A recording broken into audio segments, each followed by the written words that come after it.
Peace and blessings, peace and blessings. This is Naseed Gifted and Jojo Abanabi Wright. And this is the Phocused Black Podcast. This is episode 37, where we're talking about threads of tomorrow, the power of the Afrofuturistic fashion in tech and entertainment. Dive into the revolutionary world of Afrofuturism fashion with designer Marco Hall as we explore Black creativity, which is shaping the future of wearable tech, entertainment, aesthetics, and cultural identity, blending tradition with innovation to redefine style in the digital age.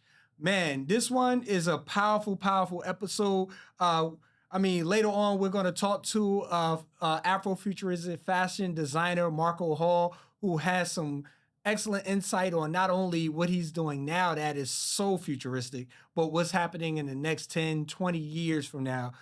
So I wanted to kind of open the episode where we're talking about fashion and how it's been used as a tool for Black futurism, from like Sun Ra to Black Panther, all of those different things. And we're going to touch on that a little later, maybe even in part 2 of this, because this episode has so much material that we're going to probably do 2 parts of this. So this is going to be part 1 of this.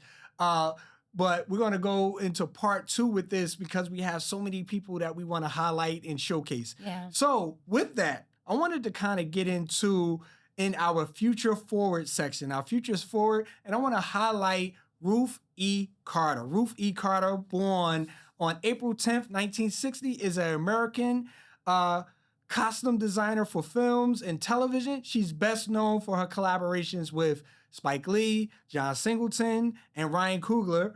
During her film career, Carter has been nominated 4 times for Academy Awards for Best Costume for her work in Lee's biographical film Malcolm X in 1992, Steven Spielberg's historical drama film Amistad in 1997, and winning twice for Ryan Coogler's Marvel superhero film Black Panther in 2018, and Black Panther Wakanda Forever, which is in 2022. She is the first African American to win and be nominated for Best Costume Design, and the first Black woman to win multiple, not one, not 2, but multiple Academy Awards in any category.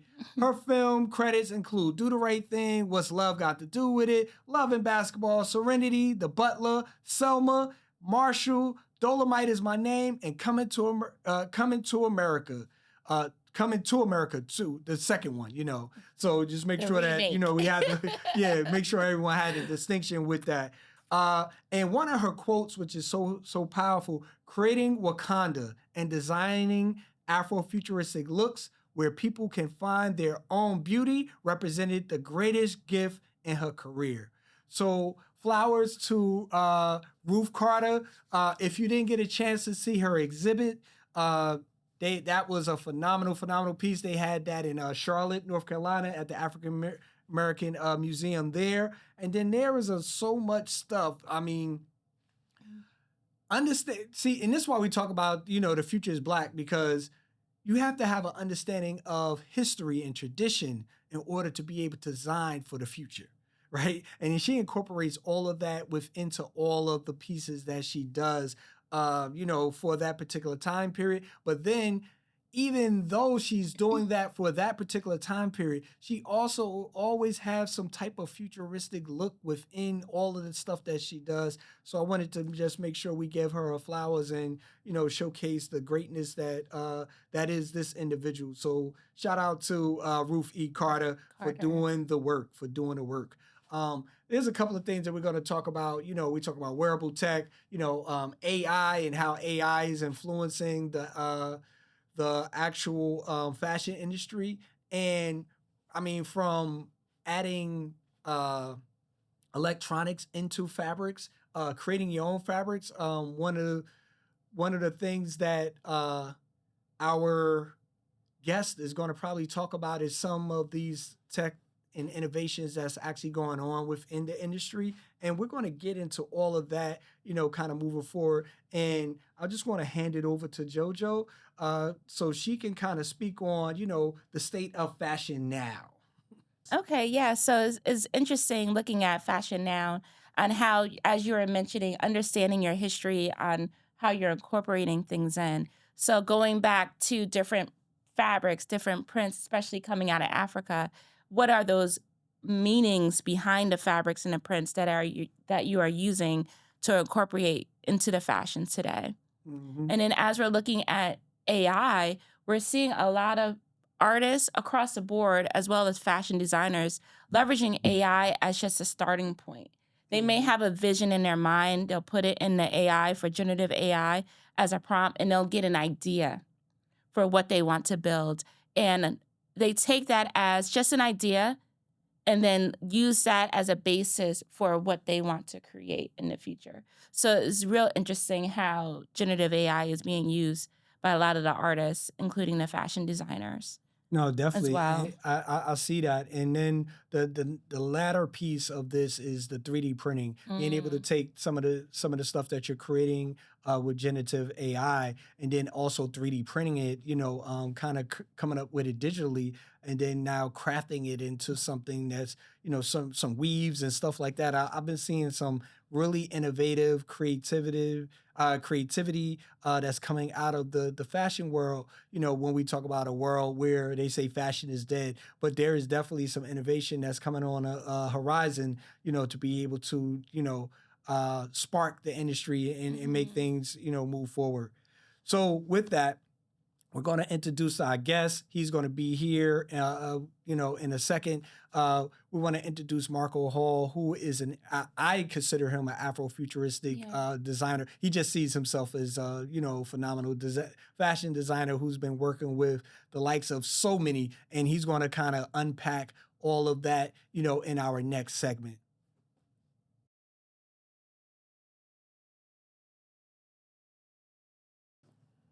Welcome back. Welcome back. We're talking about Threads of Tomorrow, the power of Afrofuturism in tech and entertainment. And we have an exciting, as you can see, a phenomenal guest here, Marco Hall. Marco Hall, welcome to the Futures Black podcast. Thank you for having me. No, thank you. Thank you for all that you do. So with this, we're talking about Threads of Tomorrow. We're talking about how we dive into the Afrofuturistic fashion and fashion designer, which is yourself. But talk about Black creativity and how it's shaping the future of wearable tech, entertainment aesthetics, and cultural identity, and then the blending of tradition with innovation to redefine style in the digital age. And I know you've been, doing fashion for a number of years. Can you kind of just tell us your origin story? How you got started, in into this realm. How did I get started? Well, how did I get started? I guess was if you want to go all the way back, I got started by watching my great grandmother make quilts by hand and with the old time sewing machines, and then I used to just mimic her, taking stuff apart and putting it back together. That's how it really started. Then I guess as I got into my being individual, a self awareness. I just wanted to never look like anyone else, so I decided I had to create my own image. So I used to go to thrift stores and get things and take it apart and put it back together in the frame that I wanted. But I was hand sewing then. Then I think when I got more into like high school, well, going into high school, bought a machine and decided this was going to be me creating me. And it turned into a whole lifestyle now. It's my world. So, then I started doing stuff for friends and then prom and then everything else. And now we're here. I mean, yeah, you've been on covers of magazines. Your stuff been featured on a number of different artists and everything. Uh, can you talk about your creative process? Because I know that there is so, and we'll get into all of the people that you've dressed, all throughout the years and everything. But talk about the creative process and how you've merged that into your own identity. And for those who are listening, this is when he was talking about breaking stuff down, putting it back together. That's the design process. That he's re-engineering his particular clothing and everything. So when we tie it into the tech world and everything, so. Well, my process is, well, it all depends on what I'm doing, where I'm at. But if I'm creating a collection, we go with collection. I'm creating a collection. It usually starts with I try to find the boldest piece of fabric in the store that catches my eye because that would dictate, because I love color and I love stuff that has movement. So everything has to have movement. Right? So I find things that has the most movement and the most color. And then it dictates everything else. So I could take and blend pieces into it. So in the process, and then my next process is creating is I throw the fabric on the floor and I let it speak to me. I let it tell a story. I believe in that the fabric always tells a story for me and what I'm going to do. So that's always my process. And sometimes it's the music, but I'm a people watcher. So I love to watch people and see how they put things on and how they put themselves together. And sometimes I see stuff and I'm like, I'm gonna go rework that into what I think is my aesthetic. And it becomes the collection. It becomes Marco Hall or what my vision of what I think Marco Hall brand should be. Okay. So early in the episode, we talked about, individuals like Ruth Carter who, kind of creating an aesthetic, regardless if she was working on film or, theater or any of the, but she kind of spoke about, the different looks and how, she infused the African diasporic tradition and everything into it, but also still gave it a futuristic appeal, regardless of if she was working on Black Panther, Do the Right Thing, Malcolm X, or any of the other, various films that she was working on. How do you see yourself, like when, well, first of all, let me ask you, when you see people wear your stuff at the, the Met Gala and all these things, what do you say yourself, about, seeing your baby out there in the world and what kind of thing does that generate for you? It's exciting. It's exciting to see that people believe in the work enough to wear it and want to be, and to show it off to the world. That's really what is the beauty for me. When I see this, like, sometimes it's the critiquing of, and now I'm critiquing how they completely look in it and what I would have done if I was a stylist there instead of them, what the stylist did for it. Because, I think my work has enough power to stand on its own, so it doesn't need a lot of accessories, a lot of gimmicks to make it work. So, it's like, I break that all down. But it's a joy to see the work out there and see people wearing the work because it means I'm doing something right. And it means the gift that I'm giving, I'm really presenting to the world, and people see it and they love it, they understand it. So, and it helps when you see the work, you understand a little bit of me. Because each piece I do, I hope I put a little piece of me in it because I really don't do nothing I don't believe in. So I won't even work on it if I don't believe in it. So speaking to today and then speaking to, tomorrow, like what are some of the trends that you're noticing that's happening right now?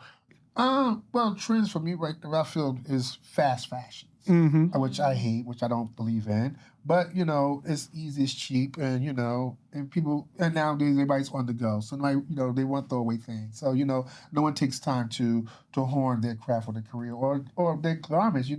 I believe you get clothes and when you buy stuff, you're supposed to have a conversation with other pieces in your closet. So you be able to mix and match stuff. So your clothes should have a conversation. Your clothes should be able to travel with you. In the sense, when I say travel, they should go through your whole wardrobe. You should be able to mix and match everything in your wardrobe to work together. So you have those staple pieces like a good black suit, a good blue suit, a good gray suit. The staple pieces. The 5 elements for a woman: the shirt, the blouse, the skirt, the pants, the blazer. I'm missing something. And the white shirt, white shirt, as if you're in corporate America. So, all that stuff should be able to travel through your wardrobe. But today's fashion, I don't really pay attention to today's fashion because like I said, I'm always trying to create my vision of what I want the world to see, to look like. So I don't really pay attention to the trends, but I love the fact that people like Iceland Herpin, who does these amazing pieces using allergies and different things to create fabrics and create these different pieces. So I love the fact of biotech, basically. She's doing biotech for fashion and creating these fabrics and stuff like that, which I think is amazing. So we're looking light as a feather. So I love stuff that she's doing. I love the fact that some artists are stretching the imagination and doing things out the norm of using like rubber, using different elements that are from the earth, and instead of always trying to create fabrics and destroying the earth. So, and so it's nice to see sustainability is coming back, where we repurposing things. But it's also nice to have new things too. So, definitely. But I definitely love the fact that fashion is now being explored more. No, that's powerful. That's powerful. Because I mean, when I look at your, and we'll actually have a couple of shots of your shop and everything within the episode. When I look at your fashion, I always look at it, not trendy. I never see your stuff as trendy. I always see it as like timeless pieces. So regardless if it's 10 years from now, 20 years from now, somebody could go in their closet, they could still fit it, throw on that dress, throw on the suit, throw on it, whatever you're making. And it still will be relevant, and that's where I see your creativity, within that. But I'm also thinking like, is that because you are thinking from a futuristic standpoint? Or, I mean, I know you spoke earlier about that you have the fabric speak to you, and then that kind of helps you design, the particular pieces. So are these like visions that you're seeing while you're actually kind of creating these pieces? It's definitely visions that I see. In my career, it's always about telling the story and moving forward and wanting my clothes to live forever. We want timeless pieces, of course, but we also want to explore. And myself want to explore different techniques of how to create stuff, and how to make things work. Because when I see certain things from people doing, I'm like, oh my God, how do you do that? But of course, they also have a big team. Oh yeah, so, they have the currency to make it happen. So, but I also like the fact that I find innovation in things that I can use around my house and around stuff. So in my shop. So it's great to know that we're moving in a world where we can try different things and use different elements to make things happen. So, is there anything, because I know you're always working to improve yourself and, redefine, who you are, you're a constant learner. Is there anything in particular that you are working on currently? No, right now, well, this year has came in. These last 3 months have been something. So I'm going to start you in the elevator. I'm waiting for the next, I'm ready to start fresh next month. And so it's like working on the show. Now, like I said, I want to work more with different artists again this year and create new artwork, using the artwork, walking art. I love that. I'm trying to work, Cornick is a printing company that I was working with last year. So I want to work more with them doing digital printing on stuff and like that. Create my own fabrication, my own prints on fabrics and stuff like that. So that's more like where I'm at now, like create my own textiles and making sure that, you get everything from me. We don't have to search anywhere else. So, That's powerful. And stuff I can get to the world too. So I'm creating textile now. Hopefully I can get it in the universe where everyone can have it. So. That's quite interesting. So creating your own textiles. What type of technology are you using to do that? Well, I was working with them doing it was just more digital printing and direct on garment printing and garment printing and stuff like that with them. So, but using artists that I know, having them create some type of template of what I want the piece to look like, and then I take to them and they put it to fabric. So using all different types of fabrics, like printing on vinyls, printing on. You can't really put it on plastic because it'll burn it up in the machine that they have, it'll burn it. But definitely like putting on vinyls and doing embossment printings and stuff like that. So I work with them on a lot. So figuring out the little things, different techniques they use. So just trying to go there right now. And definitely like in the tech world, I'm definitely trying to go there too because I'm going to learn how to do more digital drawing and digital stuff and creating CADs and all that stuff for my, send the companies and stuff and hopefully all that good stuff. Can I see in the future of in the metaverse? Yeah. A Marco Hall fashion show. Yeah, it's so funny. I maybe like 2 years ago, someone was approached me about that. Let's do a fashion show that's completely virtual. And I feel like it felt great to hear it, but I'm like, I like present. I want to feel the energy of the room and hear and to see it virtual is beautiful because it lives forever. So, but of course I'll revisit that because I'm trying to do a fashion film as well. So this fashion film I've been doing for the last 3 years. This year I think I'm going to really do this fashion film because I want it to live and I want to be a little bit of everything. So it's going to be the future, it's going to be the present, past, and the future. So. Future, past, it's going to encapsulate all that stuff. Is after Nina Simone's 4 women, but I'm going to bring it to a current state, not so. Oh, that's powerful. Yeah, that's powerful. So, being that you name dropping, I want to go into this whole name dropping segment real quick. where you kind of talk about some of the people that you've worked with. I mean, we know your stuff has been in music videos, film, the Met Gala, you name it. I mean, you've graced the presence of, top of the line magazines and stuff. But for those who don't know you, can you just start, going to, some of the, the profiles of the people that you've worked with and, some of the projects you worked on? So some of the projects I worked on Sex and the City, the second movie, Tyler Perry for Colored Girls, Gabrielle Union, The Perfect Fine, where 90% of the clothes were all mine. That's kudos to that. We gotta give you your flowers. God, what have I done? Lala, her show.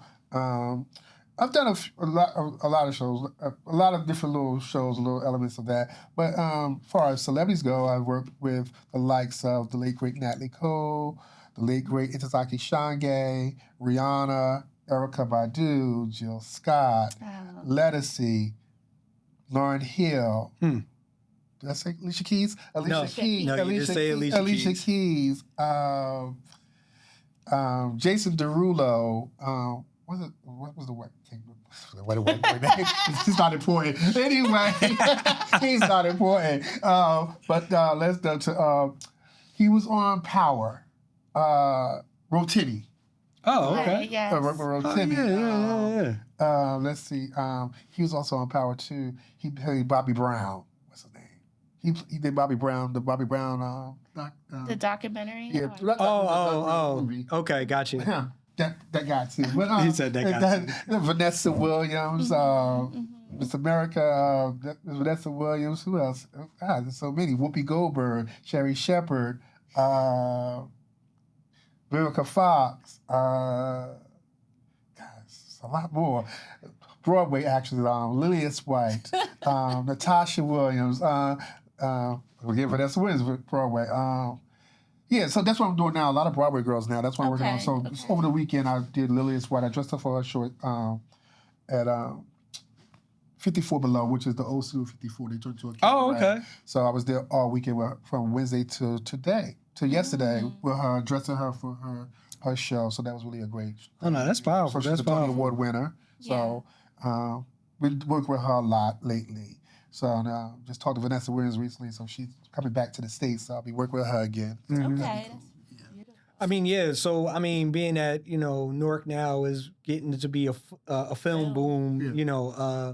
I mean, I'm pretty sure your work is definitely going to be gracing the sets of a number of different projects and stuff. Well, we host my attorney, she was an entertainment lawyer, so she's steeped in all that with the studios coming and all that stuff. So she's like, Mark, let's get ready. So Definitely. We're building packets and stuff to give to make sure that people see, which is great that all that is coming here, because now we get to explore, and hopefully that they'll latch on to Black art.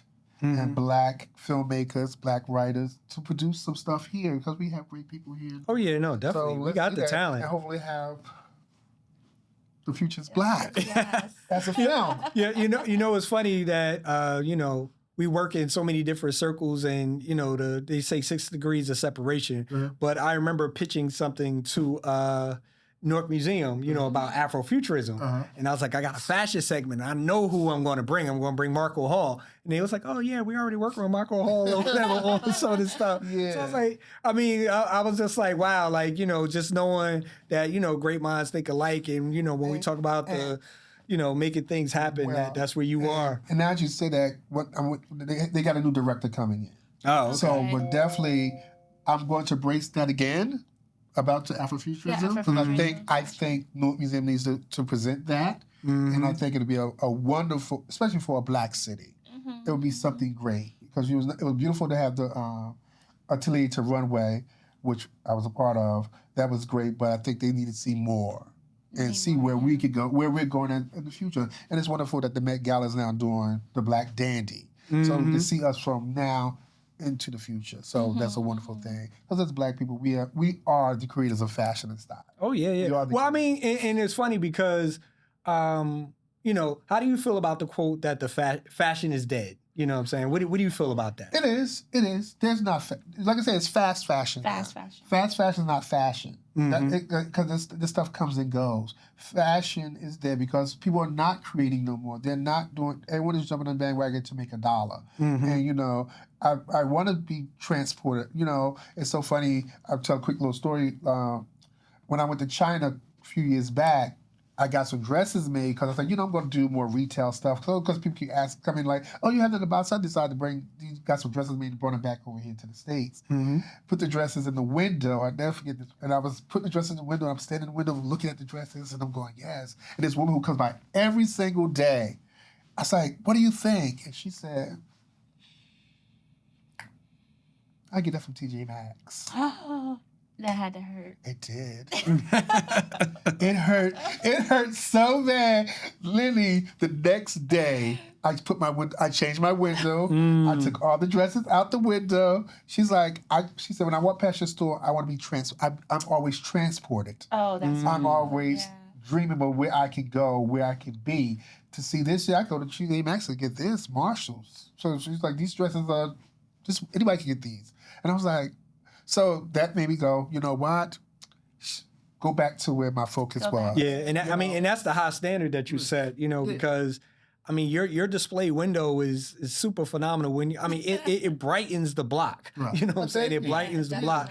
You know, and I mean, I'm not a big fashion guy, you know what I'm saying? But as I walk by, I feel an experience as I walk by each and every time, and I'm like, oh, he changed it again. He changed it again. Well, when you walk down Fifth Avenue and all that stuff, it's an explosion of everything: men's wear, women's wear, everything, and you get to feel like if you stand there long enough, you can envision yourself in these pieces and wonder, where would I go? What is this for? You know, and I always want to. That's the beauty of the future, is dreaming where you can go. Mm-hmm. And so I always want people to dream of where they can be or how they can feel. And when I create stuff, it's about how I want you to feel, how you want to feel. I always ask a woman, a man, when I make stuff, how do you want to feel when we're making this? How do you want to feel first before we start anything else? How do you want to feel? Because that dictates the whole creative process of making something for somebody. Yeah. So we have some viewers that are a younger age and they grew up in the microwave fast fashion. So can you explain a little bit, what do you mean by fast fashion? Fast fashion is clothes that are made very cheap, poorly made. There's an abundance of them, and the price point is super low. You know, you go to Forever 21, you can get a great piece, but you're paying $20 for it. You wash it maybe once or twice, it might either shrink or might fall apart. Mm-hmm. So that's fast fashion. Long-term fashion stuff where it's hand quality made. You know, the fabrics are different. You can tell by the fabrications. You can tell by the cut of it, the fit. Because fit is very important when stuff is well made. The fit makes the outfit. You got to have a big label on. If the construction right and the fit is right, the outfit is right, and you look right, and you feel right. So it's all about that. When you get fast fashion, these pieces are easy. They're on-the-go pieces. They're stuff where you look great for the moment, not for a lifetime. So now one of the big trends that's coming up now is like wearable tech, right? Where they're making tech more fashionable to wear. Do you see yourself infusing tech and stuff into what you're doing currently? I would love to. I love a good light show. I love this. Because now they have textiles that you can actually put, conductors and and wires and stuff in. Yeah. So I would love to do that. You know, it was interesting. You said when I did the show outside of the museum, when they did the light installation in the windows, that was my play on tech, in a sense where they had all the lights and the colors, so I made everything white on purpose, so the lights, the color will bounce off the white. Mm-hmm. So it was like the whole thing, so definitely lighting stuff up and making stuff appear differently. Again, Isa Herpin, when you look at her stuff, it's ethereal. It's you look at so many things, so it's so many elements, the way the stuff moves, the robotics that she put inside stuff to make the arm movements. So I love all that. I definitely want to figure that part of my world out, So and that's why I love working with young people who are into all that stuff, because it helps me, see where I could go. Oh yeah, definitely. Wow. You know, so any future projects that you're working on that you could talk about? You know, I want to put you on the spot for something that you can't talk about yet. No. Right now, it is really trying to figure out my next step. Like I said, definitely want to work on a fashion film, and I'm still in this world, this torn in this place of how commercial I really want to be, putting out that one or two pieces out for the universe that I can make money in my sleep. You know, that's been a real challenge for me because I love doing custom so much, but you also realize we also got to eat and live. So, you know, and people, and they will say the next 4 years, we don't know how we're living. So, you know, people very money conscious and, you know, cost conscious. So, but definitely just want to start doing more, get into a federated store like a Macy's, a Bloomies, or Harry Bendel. So we're pushing for that this year. Okay. So, oh no, that's powerful. That's powerful. Because I 2 years ago I did Market Week, which is something I never did before. Instead of doing Fashion Week, I did Market Week, and it was nice to sit with the people from Bendel's, the people from Bergdorf, and all them, and see what they saw in my work and see where my work belongs in the world, in the sense, you know, you go in these stores, you go like, why do they buy that? Why do they use that? Why do they buy, you know, so it was nice to figure out what buyers like, and like, yeah, where I fit in, because I was the only designer that had a brick and mortar, and the only one that did, you know, didn't have using a manufacturer to make these stuff. I was the only one that made myself, so it was nice to see to see where I fit in. Yeah. So, and I figured it out. So now it's make it happen. And reintroduce myself to those people, like send my new lookbook out, and my new tech, all that good stuff. Oh no, that's powerful. Textiles that you create. Yeah. So I want to end on one of the statements that, you know, kind of, you know, encapsulates this whole episode where we talk about threads of tomorrow, is fashion becoming a statement of liberation. How do you feel about fashion becoming a state of liberation? I wholeheartedly believe that. It's my liberation. That's how I became Marco Hall. That's how Marco Hall became what I was, because I liberated myself, because, you know, I grew up in the projects, and we all dress alike in the projects, so I had to set myself apart from all my friends. You know, I was the outcast, and my friends were like, "Where you going?" I'm like, "Outside." They're like, "You look like that?" Yes. Yeah, I am. Yeah. They'd be like, go to a party, and I was just like, "Where you going?" I'm like, "I got invited to the party. I'm bringing y'all." So clearly, what I look like is what got y'all into this party. So, you know, but definitely fashion is very liberating, because, you know, it's about being an individual. And I believe in being an individual. I've always believed in that. And it's sad that the world is not like that anymore. You know, the 70s, the 80s, people were individuals. And the 90s, people had their own, who they wanted to be themselves. Now the world is so, everyone wants to clamor on what someone else is doing and get on what they're doing, because they feel like if they got it, I can do it. You know, that's that syndrome now. If they can do it, I can do it too. No, that don't work that way. That's not your calling. So, you know, even with the fashion designers, you know, it's interesting that, you know, designers, especially younger designers, if they got friends with designers and they friends are making lots of money doing a certain thing, they try to do it too. But no, that's not your customer. That's not your client. So you got to find who is your niche, who is your core audience. Your audience will always come back to you no matter what. So you got to find your audience. Like everything you do in as far as music go, art go, fashion goes, you got to find your audience, and you hone that skill, and don't worry about what someone else is doing, because that's theirs. And I truly believe that. And now, you know, as we try to wrap up, I'm sitting here and I'm thinking about another thing just for our viewers. You know, like if I'm a young fashion designer, what are 2 or 3 things that you would, you know, key advice to be able to help them get started and you know, own it and hone in on their craft? The key thing is practice makes perfect, or practice makes better. You know, but definitely practice. Do what feels right to you. Find your aesthetic, find your audience. Do not try to jump on the bandwagon of what your friends are doing. Find what's in your heart. Because if you don't believe what you're doing, no one else is going to believe it. I firmly believe that. If you believe in it, the world will see it, and they'll understand it as well. So that's one big thing. And be an individual. Individuality rules. That is the key to everything. Your individual spirit, what you bring to the table is your magic. Don't try to find someone else's magic to make it yours. So when you're in this game as a fashion designer young, find your niche, find your corner, whether you want to be streetwear, urban wear, couture, ready to wear, lingerie, accessories. If you find it, horn it. Take it as far as you can go. Don't worry about what no one else is doing. Once you start worrying about what else is doing, you lose your place. So. Right. Oh no, that's great advice. That's great advice.